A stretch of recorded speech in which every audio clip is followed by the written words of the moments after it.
It's time to take off your clothes, enjoy clothes-free living, and join us for Naked, Nudists, and Naturists. Welcome to Naked, Nudists, and Naturists, the show that celebrates clothes-free living for all. I'm your host, Frank Stone. And I'm your correspondent, Lisa Monroe, and I'll be reporting on all things within the naturist community. So it's time to get naked and join us. And enjoy clothes-free living on Naked, Nudists, and Naturists.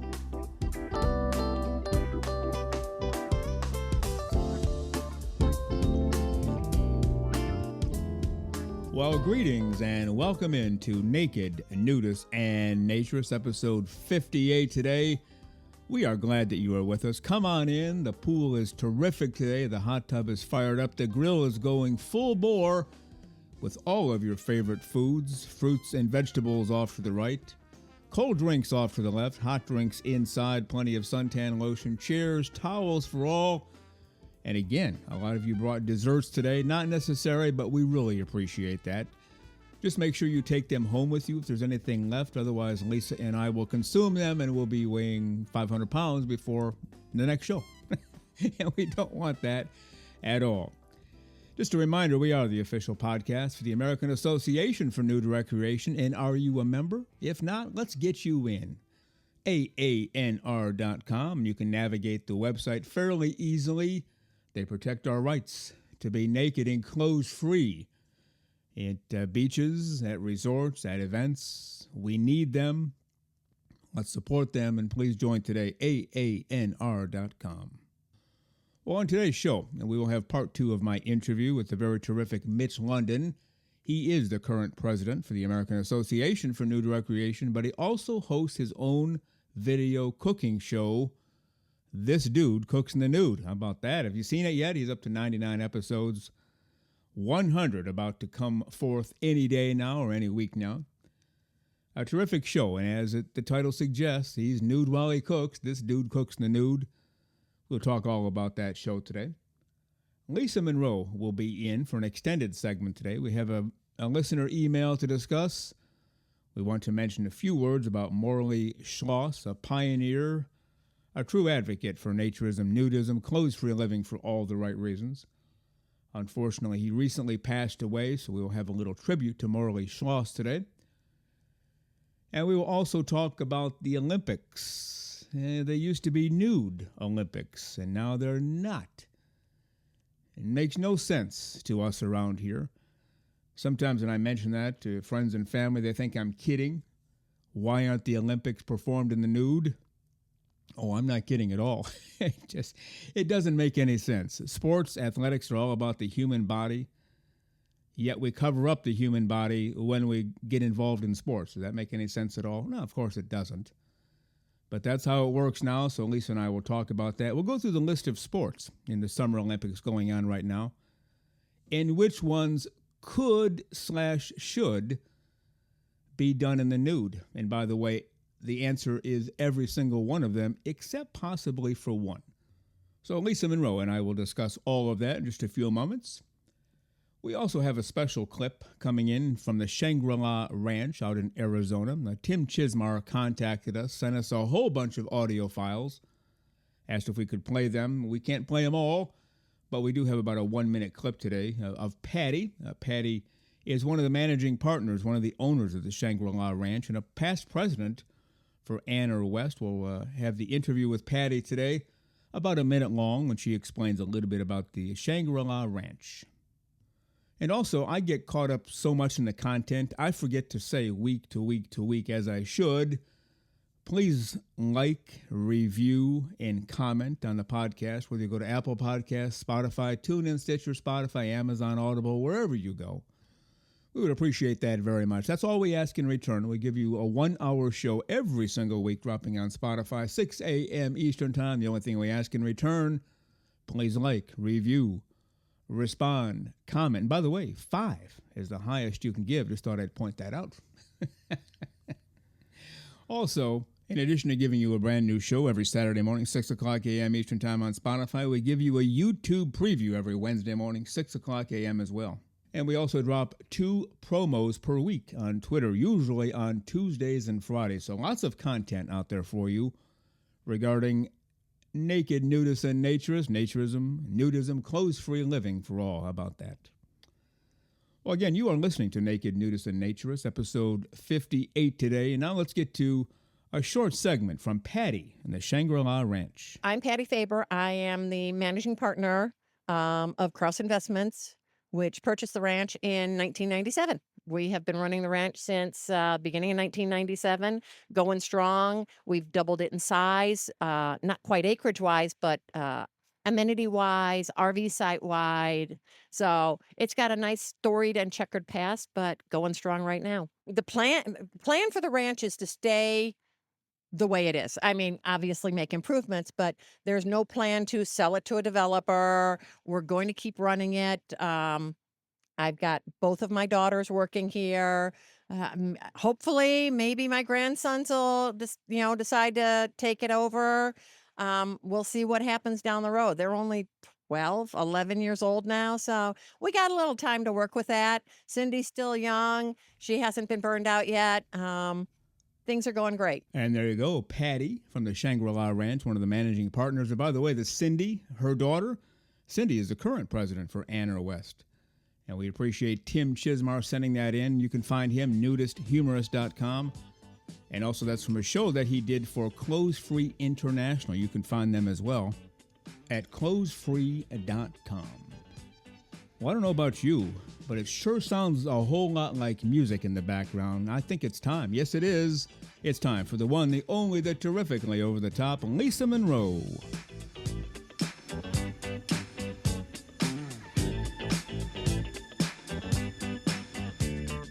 And here she is, the 100% over-the-top, clothes-free, 100% over-the-top, smiling, carrying baked goods, and a thermos. I have never seen her carry a thermos in, but let's welcome her to the show, our naturism correspondent, Lisa Monroe. Good morning, Lisa. How are you today?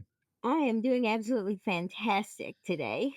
And yes, I Yeah. did bring baked goods. I brought some good, healthy muffins, blueberry Okay. muffins.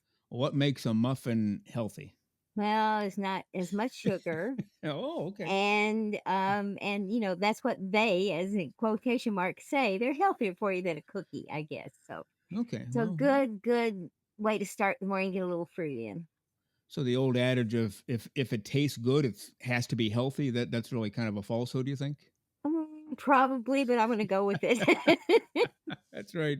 I remember years ago, they came out with some either fat-free ice cream or reduced fat ice cream. Mhm.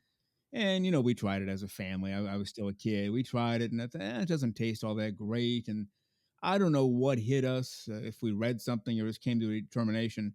If you're going to go down swinging by eating ice cream, eat the real stuff and just go for broke. That's what I've done ever since. How about you? I think that's a wonderful idea. And I remember as a child, ice milk came out. They called Mhm. it ice milk, not ice cream, because it didn't have much cream in it or fat. So it was more icy and less dense. And my mother, because she was always on a health kick, she drank those cans of Seago and all that stuff when I was Mm, growing up. mm, She decided ice milk was the only thing we'd have until my father mm. finally said, "This stuff is rank. Bring ice cream in the house now." Yeah. And that was the end of that. Yeah, if you're going to do it, Mm, just do it. Now, you don't want to eat ice cream, 10 times a day. no, That's bad news, even if it is reduced fat. But if you're going to go for it, and this is my philosophy, not telling people what to do, but I'm going to enjoy it. I'm just going to enjoy it. So your healthy muffins, as long as they have sugar in them, I'm good to go. it's all in moderation. It's Yeah. all about moderation and not denying yourself. And too many people deny themselves things that they enjoy, like naturism, Yeah. because they That's right. can't they can't justify doing it, or they think it's wrong or it's bad, or they're gonna, if they eat a cookie, they're gonna, keel over at that moment.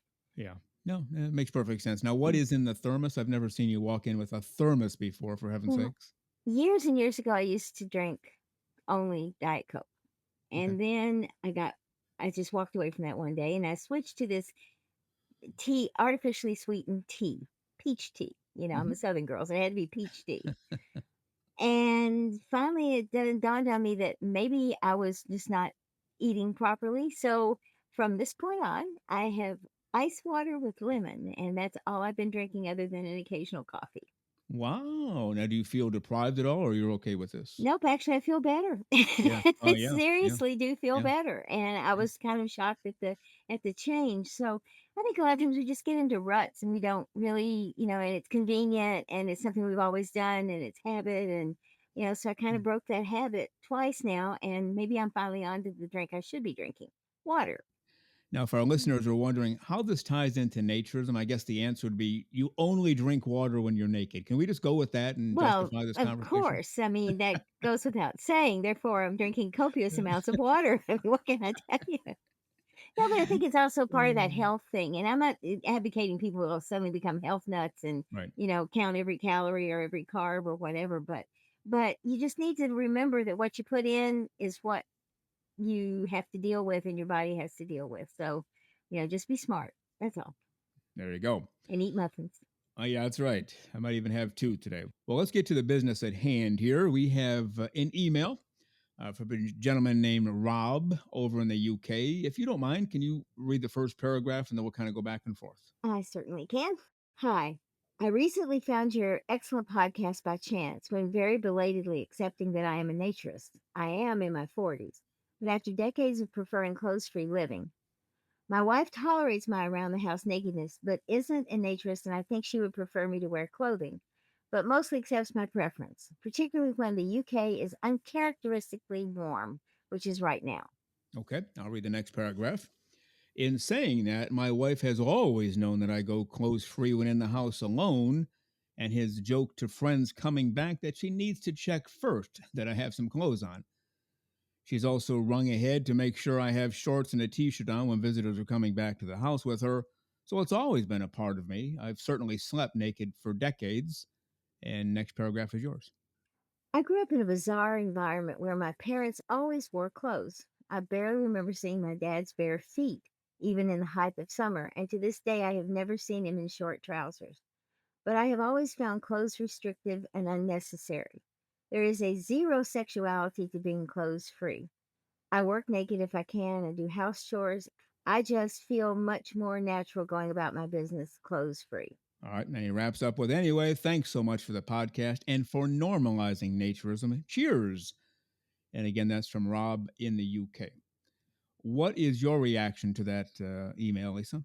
I think one of the things that we see from these emails that we get from people from everywhere is that the common denominator for everyone is that there are similar issues in trying to adjust to being a naturist in within your own family, within the community, and an awful lot of people have to try to find a pathway where it works for both. If one is not, then the other is, and they have to figure out how they're going to you know, work that into their relationship. And most of them seem to be doing a fairly good job, some of them not. But it's very interesting to me to see that how really restrictive some people can be about what they want their spouse or partner to be.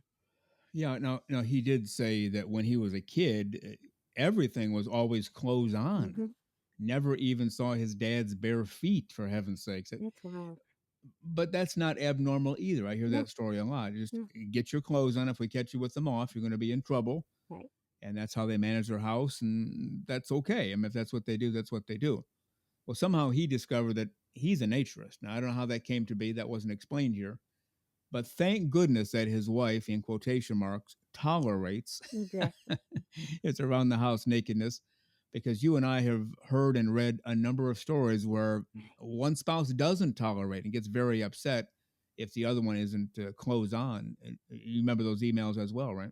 Oh, absolutely. I mean, there's just an amazing kind of situation happening here that it's very hard sometimes for me because I think people in relationships should be honest and cooperative and tolerant of each other, and some of these people just aren't, and it's their own fear that's causing it. But it's very sad to see. You know, and she does.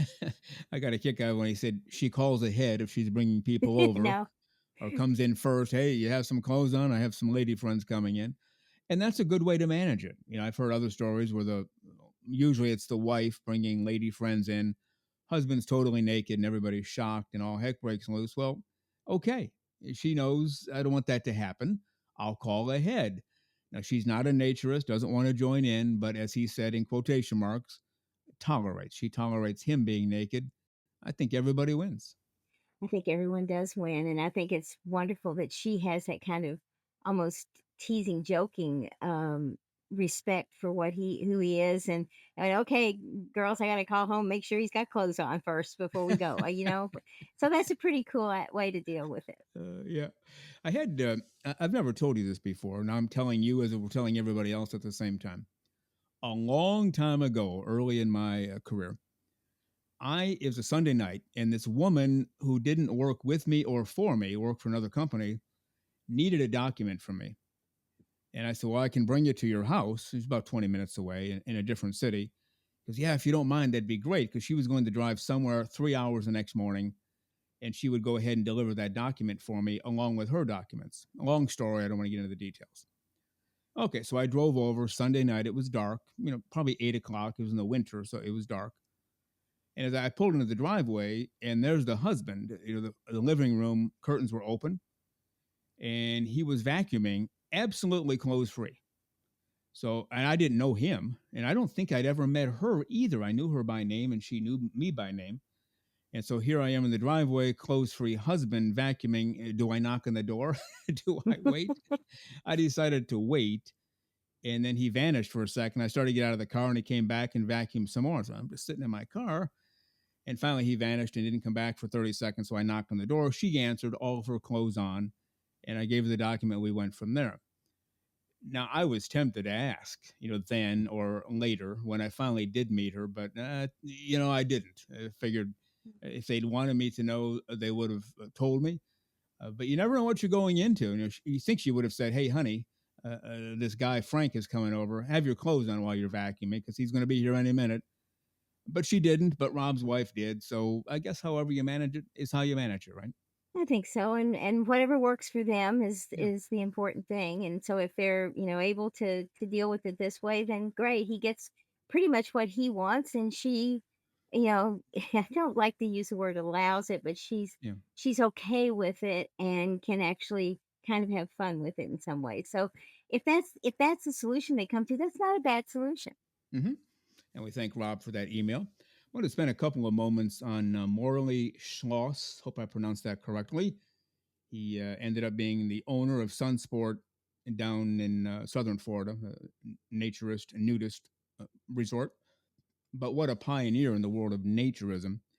And he passed away on July 23rd. He was 82 years old. I never met him, never spoke to him, but I know a lot about him just by reading about him. And the two things that I took away from him, I've read or heard over the years. I remember an interview a long time ago I heard with him that he went to Woodstock. He said a lot of people say they go to Woodstock because I was actually there. And, after a number of days, it was hot and people decided to take their clothes off and jump in the lake. And that was their way of bathing. So he thought, well, I'm dirty and grimy. What the heck? He was not a naturist, but he instantly became one because he realized, hey, this is pretty good stuff. Clothes free living. I feel more natural. I feel more connected to nature, and became a naturist that way. And then some years later, he was a big advocate and even a political pioneer in the world of naturism. His wife and several other women were arrested in a public park for being top free, which he said they did every weekend. They'd go to a park and play cards or whatever at a picnic table, not clothes free, but top free. And the women got arrested and they fought it through the court system, and the women actually won, leading to New York adopting a law women can be top free. Now, I don't know if that's every city, if it's the whole state, I'm not sure.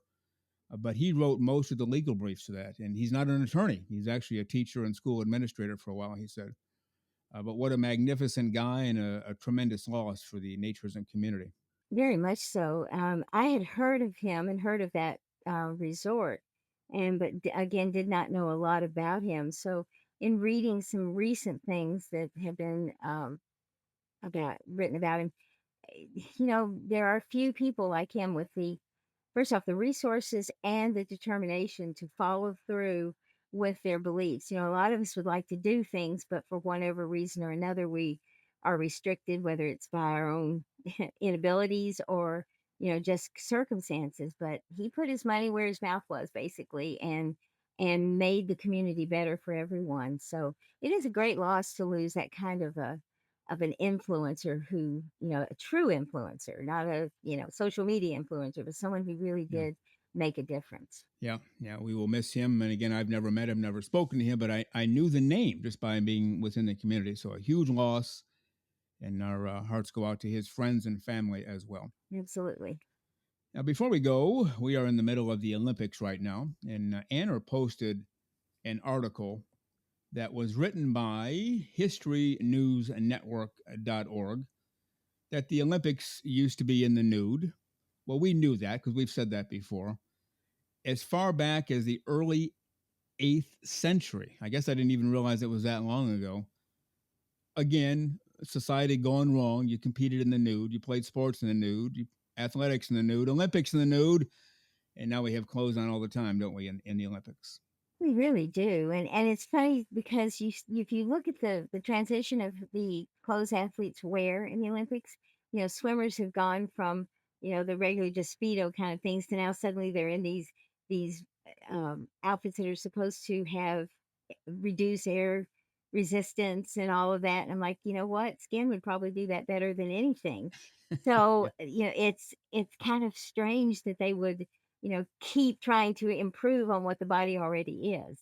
Yeah. But it's just really seems very strange to, especially in some of the Summer Olympics when things are so ungodly hot in some Yeah. of these locations that Yeah. it's really hard for people to survive like that. But I think we should go back to the old ways. Oh, I do too. And I've said that many times. Now, let me go through a list of the summer sports Okay. that they have at the Olympics this year. I'll list off a bunch in a row, and you quickly say yes or no. Yes, they should be competed in the nude, or no, they shouldn't. We'll just kind of lump them together. Okay. Aquatics, which is anything involving the water, swimming, diving, water polo, etc. Archery, you're not shooting at each other, you're shooting at targets.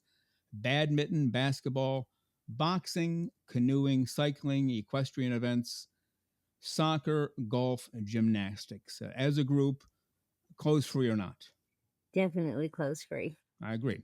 Now, the next one on the list, fencing. Okay, you could get hurt there because you're actually poking at each other with swords, and they do wear some kind of protection, right? Kind of like an They wear NFL American football yeah, player. yeah, they wear a chest protection, Yeah. usually throat and head protection.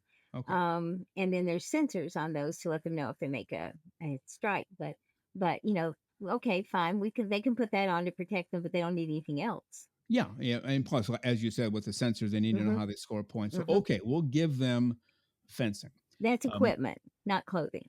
We'll call well, it yeah, that. that's true. Okay, how about handball, rowing, rugby for sure, sailing, Ooh. shooting?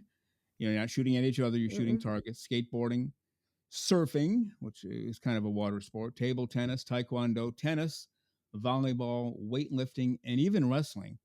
I think should be all in the nude. What do you think? Yeah, and I agree with every bit of it. I Yeah. think that absolutely, you know, there's, I don't know. I just get frustrated sometimes because people just, if you say that to someone who's not a naturist, they go, "Oh my goodness, you can't possibly do that. Oh, that's just awful. I don't want to see anybody naked."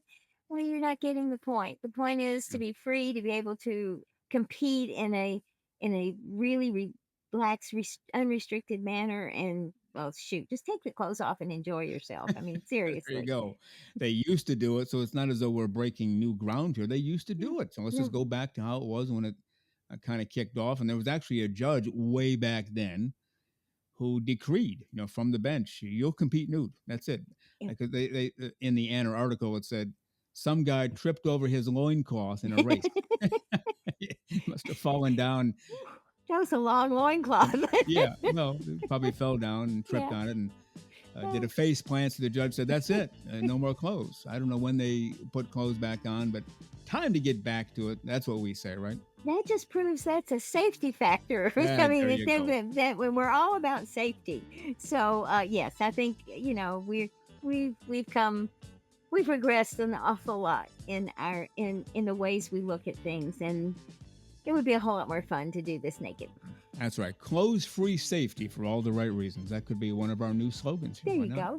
I like that. I like We that a have to lot. head for the hills, Lisa. Always great to have you here. We'll dive into those muffins, and you didn't offer any of your water with lemon, so I'll get my own. But in the meantime, so go out there and have a great clothes-free week. We'll see you next time. Absolutely. You too, Frank. Bye. All right. Bye.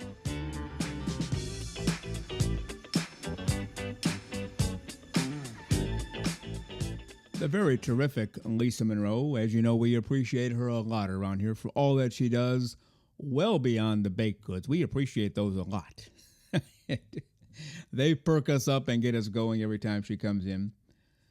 But she does all of our website work. Every bit that you see on the website is done by Lisa Monroe. She also creates our Thursday meme each week that you now see on Twitter. And by the way, that's a really good place to follow us. That is where we update things every single day. We literally post 6 days a week. And then on the 7th day, we repost other people's items. We also repost throughout the week. That might be the best place to find us on Twitter, Naked Nudists and Naturists. Hit us up there. You can also email us, nakedforevermore@gmail.com, and definitely visit that website early and often, nakednudistandnaturist.com. Speaking of which, you are listening to Naked Nudists and Naturists, episode 58 today. Thank you for being with us. And now let's get to part 2 of my interview with Mitch London. This dude cooks the nude. We had one where, because we post a preview of the upcoming show. A new show hits every Saturday. We post the preview every Wednesday on YouTube. And we had in the description one day the word nudist. No pictures, just the word nudist. Got a warning. And we were up to about 18,000 views per week on this video preview. And then we got hit with that, which meant they're going to a warning, and they had to hide us and take us off, whatever, search engine. And so we went down to under 1,000 just for the word nudist. So there is no rhyme or reason. So I'm glad you're on Vimeo. You can do what you want there, right? Basically, yeah. There's lots of nude channels, nude videos. Some are more artsy than mine. They're might be like a nude photography demo, or it's just video of nude whatever, I don't know. And sometimes you get educational stuff like the breastfeeding how-tos, stuff like that. I'm sure if you delve deep enough into a website, you can find other things, but I've never had that issue. Look, I looked through Vimeo trying to find stuff like that, and it's like if I don't find it, then it's like, okay, they are keeping it out of their system, which is good. That's what I want to make sure, because I don't want something that's just, I don't want to be lumped in with all the other stuff. I want to make sure that I'm putting out something that's family friendly, technically, nudist family friendly. Yeah. And if they're, doing the same thing, then we have the same goals in mind. And so Twitter, it's hard to keep track of because Twitter doesn't care. Whatever you want to put on Twitter, go for it, Yeah. Apparently recently Facebook, I think, has tried to put in an algorithm into their posts that anything with nudity in it is blurred automatically, kind of a thing, or it's whether it's PG or not, I don't know. There was something I heard in the news about that. So yeah, interesting stuff. They're trying to have an automatic blurring or deletion or something. Yeah. Well, yeah, it's another one of the battles we take on every single day. But in your show, This Dude Cooks in the Nude, you are literally in your kitchen. I'm guessing it's your kitchen. And No studio. you have all the Not ingredients filmed out there. before a live studio audience in Burbank, right. California. So That's right. You have all the ingredients out. You have an oven. You have a sink, obviously. Whatever you need is there, all the utensils. Yeah. I guess the first question before we get into the specifics, how did you develop a love of cooking? I do cook a lot. I don't necessarily enjoy it. I enjoy the eating part a whole lot more than cooking. But you seem to actually love just putting all the ingredients together and sauteing this and frying this and cooking that. How did that come to be, do you think? I totally get that from my mother. She was an amazing cook, and she, would throw house parties several times a year, whether it's for Passover or just birthday parties for friends or, holidays or whatever. She was the hostess with the mostest, as it were. And Yeah. she could whip up a 5-course dinner basically for 12 people, and have everything turn out at the end at the right time. And I don't know how she did that, but Yeah. so there was always lots of different cooking going on and stuff like that. And I think she probably got that from her mother, who we would go down for Thanksgiving and whatnot, or Christmas, and they would have this huge spread of food on there. And I'm sure they just spent all day cooking. So Hmm. you know I definitely got that from mom, because she put out a lot of work in cooking stuff all the time. And she, when she passed away in 2007, she had a collection of a few cookbooks. She didn't do a lot of cookbooks, but she would do newspaper clippings and recipes from friends, Hmm. and she'd write stuff down. Maybe she saw it on somewhere else and would write it down. And I actually kind of gathered all of that up and made a cookbook. It took me about a year and a half. Between my Okay. dad and I, we kind of picked out our favorite recipes, and we sent emails to family and friends and saying, hey, we're putting together a cookbook, what were your favorite memories and favorite recipes? And so Hmm. they would send in stuff, and so I wrote in, and I basically created a cookbook out of all her recipes, and with little excerpts at the beginning of the chapters of letters from friends and family saying, oh, I remember the Passover chocolate mousse or whatever the best, and or various things. And then they could go find that recipe in the cookbook. So Okay. um, so that was a huge project that my dad and I put together, and that was a lot of fun. And so I Oh, now have on the show, I have every now and again I pull a recipe from what I call the book, yeah. which is the cookbook that I made, and it was basically a collection of all her recipes that she had collected or had created and stuff like that. And so that's always kind of fun to pull something out of there, and some of them I had never actually had. They were just because some of them say so and so's lasagna or something. It's one of her friends that she had known for decades, and so it's just the name of that came with it. Yeah. And so I would just it's like I've never actually had that, so I'll try it, and I made it, and some of those things were like, oh, that's really really good, and some of those Yeah. are like, that's very strange. So to each their own. Yeah. Well, obviously, following a recipe is one thing, but to me, there's an art and a science aspect of cooking. Have you ever done, either on your own or for the show, forget the recipe books, forget anything anybody's ever told you? You just, I'm Mitch London. I'm going to buy this, that, and the other thing, throw it all in a pot and see what happens. You ever experiment like that? On occasion, I did one not too long ago. Probably it was late last year. My time scale is always off. It's Right. like, oh, it was just last week. No, it was 6 months ago. Ah, well. Yeah, understood.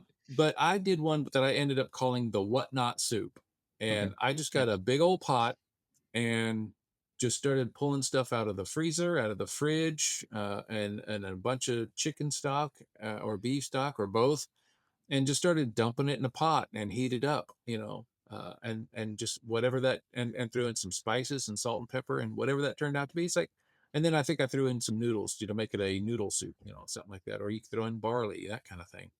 And it's just whatever you have, kind of thing. Throw it in a pot, heat it up, and make a soup out of it. Yeah. It's and just keep tasting it. That's always the key thing, is to taste what you're making.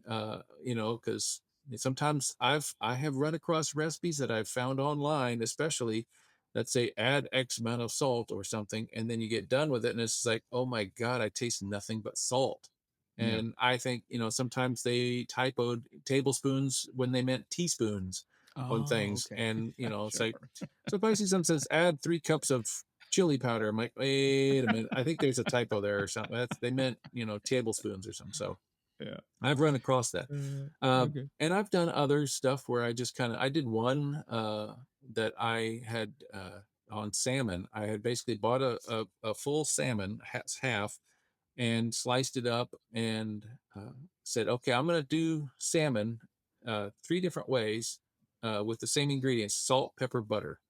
And so I did one on pan fried on the grill, or on the stovetop. I did one in the oven baked. I did one on the grill outside, and then I did one kind of what I remember from camp as a kid, where you would basically put it in foil and put the seasoning and the lemons and whatever, and just wrap it up. And then you could technically just take that and throw it on a campfire, the Mhm. coals. I just threw it on the grill, but that's basically the kind of thing.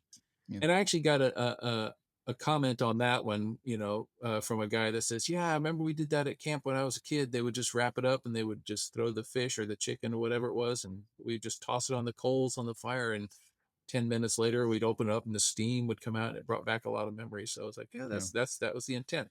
But that one was just, four different ways to make this one dish, that turned out different ways, and I kind of had a little pros and cons on the side, saying here's why this was good, here's why this was not so good. One like the pan fried in the cast iron pan was tasty and it was a crispy fish and all that, but it smoked up the house pretty good. I'll bet.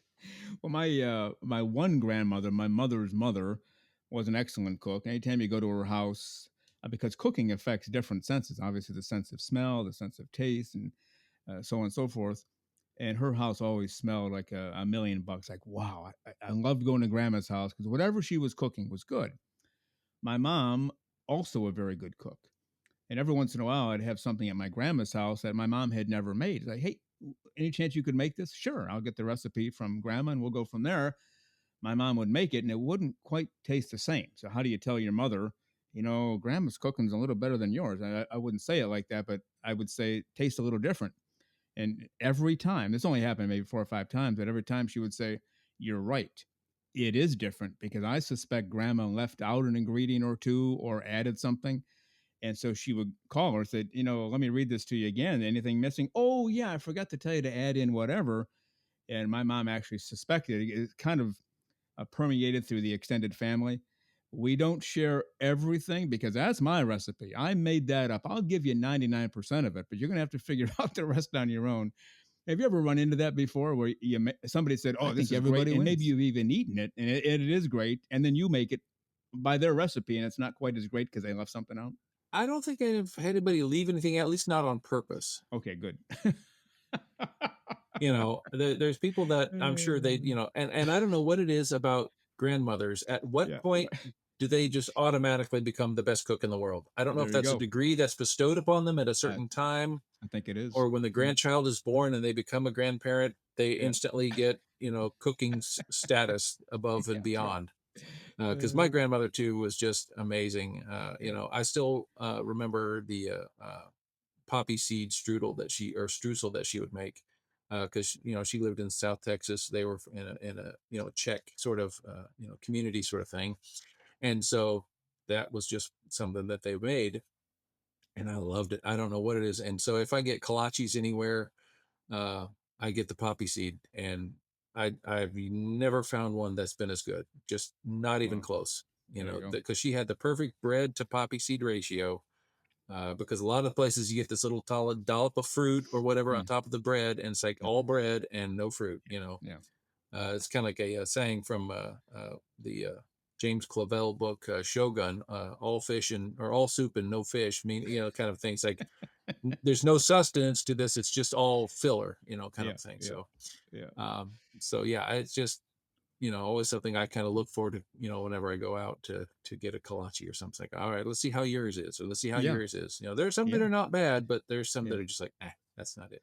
But And none of them match what your grandmother did, I'm guessing. no, and and They didn't and in my and case, yeah. and my failing is that amazingly, my grandmother is still alive at 104. Wow. And I could go and probably ask her, "Hey, what's your secret?" And she might have Mm, passed it on to one of her other daughters, but yeah, I don't know what it is, but maybe it's a particular poppy seed she gets, maybe it's a particular dough that she makes, and maybe it's also I don't want to, if it's not as good, if she made it again or something, I don't want to sully the memory. It's always right. nice to have the memory of like how perfect it was back then. No, I agree. So Well, I remember there was a few times, there have been a few times on your show, this dude cooks in the nude, talking to Mitch London right now, where you were cooking a meal from different countries. I don't know if it was their big meal, their favorite meal, or a suggested meal, but that's not necessarily every show, right? That's just a series of shows you did. right. Yeah, that's what I came up with one time is I was trying to come up with an idea for a recipe or for something to cook, and I had the brainwave of going online, and I was like, well, I could make something from a different country. That might be interesting, Yeah. and maybe make their national dish. And I was like, Okay. well, how can I make it interesting rather than just picking something? So I found online a string of flags that was basically all the different countries, or 100 different countries, not all Yeah. of them, and it Yeah. was 100 different countries and their national flag. And so I went and cut them off the little banner string, and some of them I knew what the flag was, some of them I'd never seen or heard of. So I spent a couple of days online and learning flag terminology of field, rampart, facing, stuff like that, Yeah. and trying to find out, okay, blue field with a standard of lion facing left, da da da da da, and then what national flag is that? And Google would help me find it out, and I would find, okay, that's that. Then I would write that on the flag, and so I Mhm. had all the flags with all the country names that they belong to on there. And then Okay. I got a at the first time it was just a basic grocery shopping bag, kind of thing, and I just threw them in there, and I created the flag from a bag series, and I would just basically go in and spin them around and pull one out, and whatever that flag was, I would make that country's national dish, Okay. or two if they had more than one sometimes, or if Mhm. one was like a 3 ingredient little quickie, whatever. They're like, oh, I can make two or three of their favorite dishes. And so I have come up with some amazing dishes that I would have never tried. Right. That I think is a neat way. If anybody wants to try something like that, and you could just go to Google and say random country or something, and pick something and say, okay, now go find ingredients and make that country's national dish. And fortunately, being in Austin, we have a very international culture here, Mhm. and so we are able to find, there's Indian restaurants, there's Korean restaurants, there's markets, grocery stores even. And I was surprised when I did South Africa that there are actually at least three African restaurants and grocery stores in Austin. Some Right. a little bit further north, but I had to travel because I couldn't find all the ingredients for that one in one, so I had to go to three different ones to get all the ingredients, and it was Right. just like the fact that I found them all was just amazing.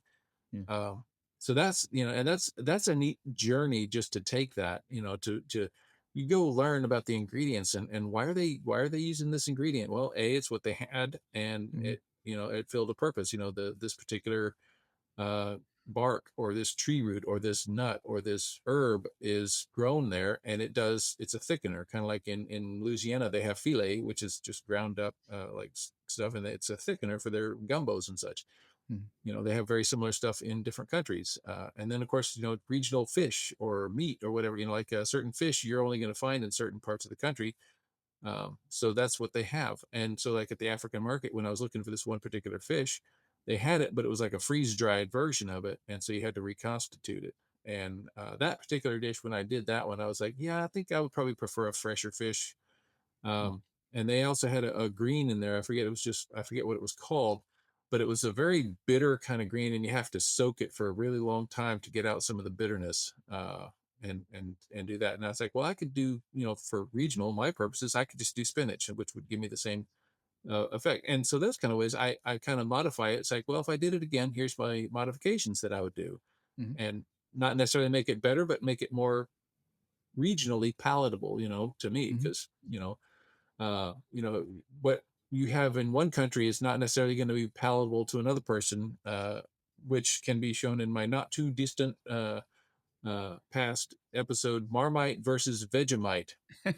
Yeah, I saw that. Yeah. Most people would like, they took one taste of it and they're like, nope, nope, nope, nope, nope. But it's an acquired taste type of Yeah. thing. And it was one of those items that came out of necessity. It's like, well, we have all this brewer's yeast type of stuff left over from brewing beer. What can we do with it? And both England and Australia came up with these yeast kind of products that they spread on toast, and it is a very pungent, salty something, but it's kind of one of those things that can grow on you. Yeah. Yeah, that's the amazing thing about food is you might eat something that, "Oh, this is the greatest thing ever," and I might eat it and say, "Hey, Mitch, you got to be kidding! This is the worst thing I've ever had." Yeah, But it doesn't mean either one of us is right or wrong. It's just how it affects us, and probably going back into our childhood, even with grandma's cooking, mother's cooking, we acquire different tastes along the way. Is there anything that struck you while doing this show, this dude cooks in the nude, where you started off like, "Well, I'm not sure about this one," and then it turned out to be absolutely phenomenal to the taste? It was actually one of the recipes that I pulled out of the book that my mom had collected, and it was called, I believe it was called rice alberghetti, and it was a kind of a vegetables and rice thing, and it was like I've never heard of. And I even Googled what the heck is an alberghetti, and I still Yeah. don't know to this day what that is. Maybe it's a person's name or something. Yeah. But Mm. it was just a combination of spices and vegetables, and I'm like, dang, that's actually pretty darn good. But also on the same token, like the dish I did from South Africa, it's like it may not have been palatable the best to me, but I could totally see how that would just, I mean, just the earthiness of it, the flavors, I could easily see how that would bring back so many fond memories for somebody that had grown up eating that as a child. Yeah. I could easily see that. It's like I get what makes that appealing to them is that it triggers so many memories. It's the odors, the smells, the taste is just very pungent and very memorable. It's like if you went and ate lutefisk from I believe Sweden or Mhm. Scandinavia countries, you know, that will scare most people, and it scares me. I don't. That's probably one item I will never do. It's like a canned fermented fish sort of thing, I believe. Yeah. And there's Yeah. even videos online of people opening up the can and they set it down and they try not to gag, and Oh, it's wow. just they just sit there and show themselves and they just go, "Bleh," and they just run off or whatever. But that's actually something. It's kind of those things. The salted fish, that's what they do. They where they live, you eat with what you have where you live. Yeah. Well, that's one of the a couple of attributes that I've noticed about you just in the time we've spent together, the last interviews and watching your work. You're a highly creative person, but you also have a quest for learning. So when you combine those two, this dude cooks in the nude makes perfect sense, doesn't it? Yeah, I mean, I love learning. I've been watching cooking shows going back to Graham Kerr, Jeff Smith. I never got into Julie Child. She was a little before my time, but I've gone back and looked at her shows since. Yeah. Um, but and even to the more current stuff, Alton Brown, The Great British Bake Off. They in back in the '70s they had great cooks of the West. Yeah. PBS cooking shows. That's where I learned all. That's where I basically grew up watching all the cooking shows was on public broadcasting Okay. stations, and so I have a lot of visual background watching cooking shows and such, and so and my mom cooking, so I always loved cooking, and my shape and size definitely reflect that I am a lover of foods of various kinds, but Yeah. I definitely have changed. I pay attention to what I eat now rather than just trying to shove in mass quantities, as it were. Yeah. Um, and it's interesting because you never know what's going to be good and tasty. It's amazing how you get the ingredients. You're like, well, I don't know how that's going to work, but then you get put it together, and it's like, oh my god, that's amazing. You know. Okay. Um, and sometimes I'll pick a recipe from like a well-known chef that's on TV or was on TV, like Alton Brown. I loved his stuff, and I would pick up a cookbook and do something out of it. And his stuff is amazing. He's a very sciencey nerd. Kind of, he'll explain a lot of the science behind why this is doing what it's doing and why it works and this, that, and the Okay. other. And I find that fascinating. That kind of thing. Whereas a lot of the cooking shows are just like, just do this, just do it. Don't Yeah. don't explain it. Stuff like that. So Yeah. it's Well, it's it's fun to watch the shows. And like the cooking competitions, the bake offs, those are always fun. yeah. I was, would like, hey, what if we had a nudist cooking bake off or something? That would be great. Yeah. Oh, that That sure could be would be. fun. Yeah. But Well, that'll be your next project. yeah, probably won't be on YouTube though. So, I'm oh well. guessing.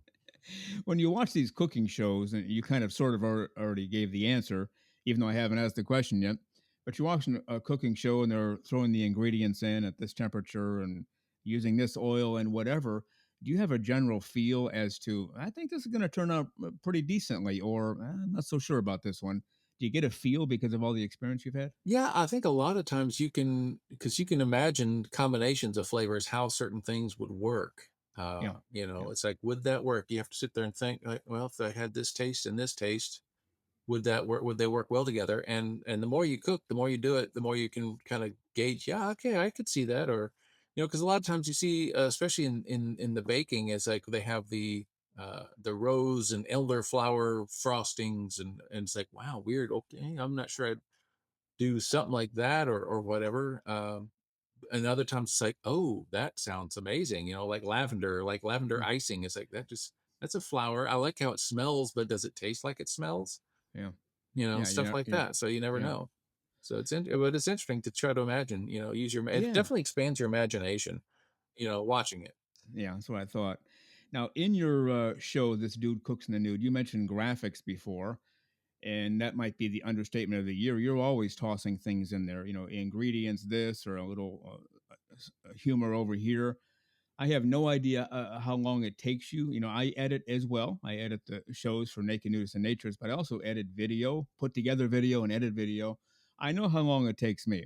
This is not something you do 10 minutes on a Saturday morning, right? The Oh no, editing? yeah. Right. And a lot of it is I shoot the show and then I bring it in and I'll create what I want graphic wise. I have my lower thirds, which are basically like your banners at the bottom, the names and such, the ingredients, add this now Yeah. and that kind of thing. But I'll throw in the little funny graphics of, like on the Marmite Vegemite, I made a little one of the Marmite jar and the Vegemite jar arguing over a piece of fighting between a piece of toast or something. And it's not fancy Mhm. animation. It's that kind of thing was just some still graphics that I just kind of had move around on the screen. It's just fun. I'm not looking for a high end production value.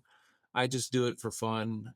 It's entertaining, and if I can, if I'm in the middle of editing and I'm like, I would like a graphic about that, I'll stop editing, go back into Photoshop, download the pictures, create Mhm. something, and then bring it in and say, okay, here, I'll put this graphic in. And sometimes it might just be I'm mentioning a bizarre ingredient or something, so I'll go find a picture of it on the internet and just copy and paste that and say, here, this is what it looks like or something. Or here's, like, when I do the countries and their national dish, I'll throw up a picture of the country and maybe that they're celebrating. I think I did a mustard and pretzels thing for Germany or something, Yeah. and here's the big beer fest in Germany where they celebrate, the Oktoberfest, where they have all the mustard and the pretzels and the beer and yada yada yada, stuff like that. So but I've Mhm. also been I'm open to getting suggestions for people. I've only actually had one person send in an actual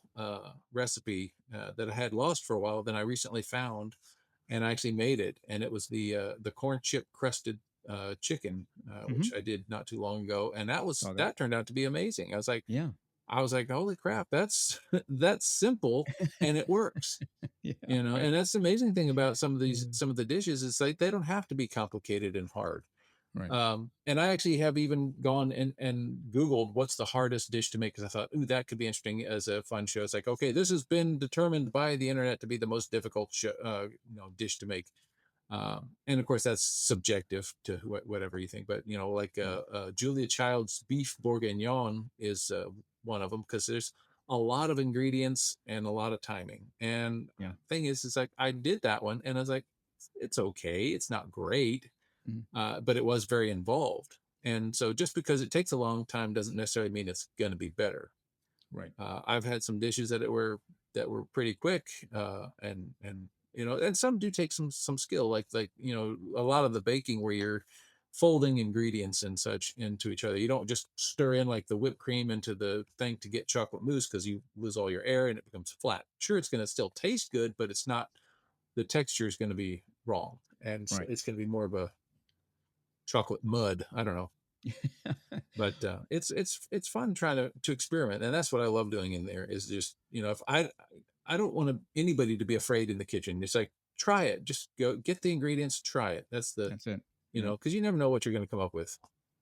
Well, you mentioned somebody sent a recipe to you. If somebody else wants to do that, how would they do that? How do they contact you? Oh, they can certainly go to my website, and I have the email at the bottom of it there. Yeah. Mitch, I believe I don't ever send myself an email there, but it's I believe it's Mitch London at this dude cooks in the nude Okay. and .com, and they can just send that to me. Yeah, Mitch London at this dude cooks in the nude.com, and they can just send me an email saying, hey, love the show, or they can leave a comment on either Vimeo website because people can comment there. I don't mind that, and I also Sure. post the Yeah. recipes there Yep. because sometimes you get people following on a website that they don't follow on your Vimeo page or whatever. So whatever. Right. Yeah.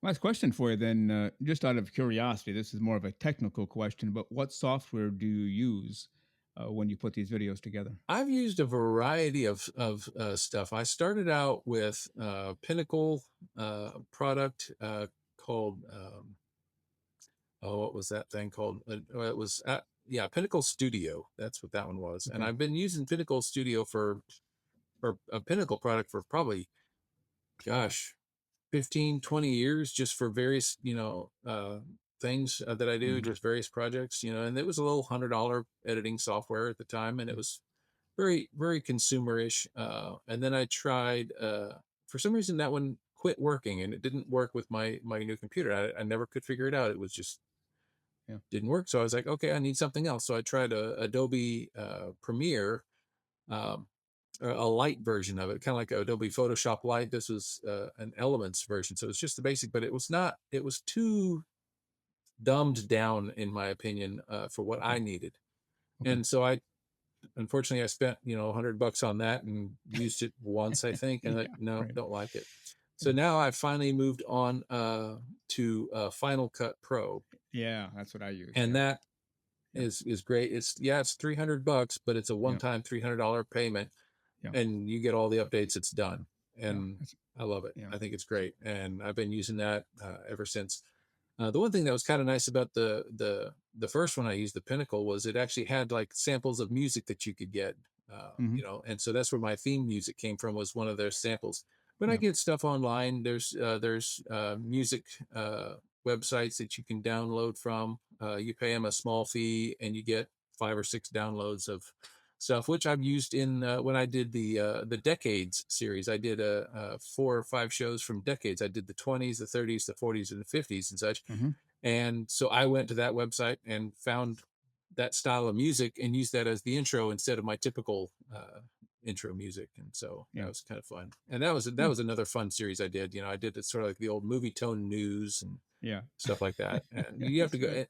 It's a, Yeah. and I did some fun intros, videos for that. It's just something goofy fun.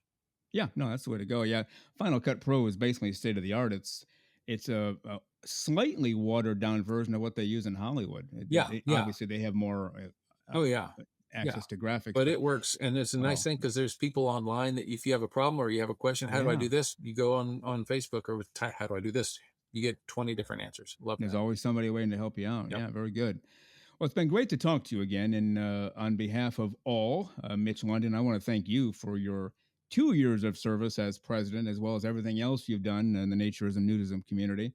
And we haven't heard from the last of you. You still have another month or so to go, but you'll be around, you'll be contributing, and maybe we'll get you back in the big chair one of these days. But we do want people to check out your videos. Thisdudecooksinthenude.com. And any final thoughts before we let you go? Well, I definitely, recommend anybody give cooking a try. I think anybody can do it. It can be learned, and it's a Yeah. lot of fun. And just create recipes. And I highly suggest this my favorite recipe: 1 part nudism, 1 part cooking, 1 part AANR, and 1 part naked nudist and naturist, and mix well. I think that's the perfect recipe to I think serve so. Thanksgiving dinner. What do you think? Absolutely. All right. Again, Mitch London, thisdudecooksinthenude.com. Mitch, go out there and have a great close-free day. We'll talk again soon. Sounds great. Thank you so much. Thank you.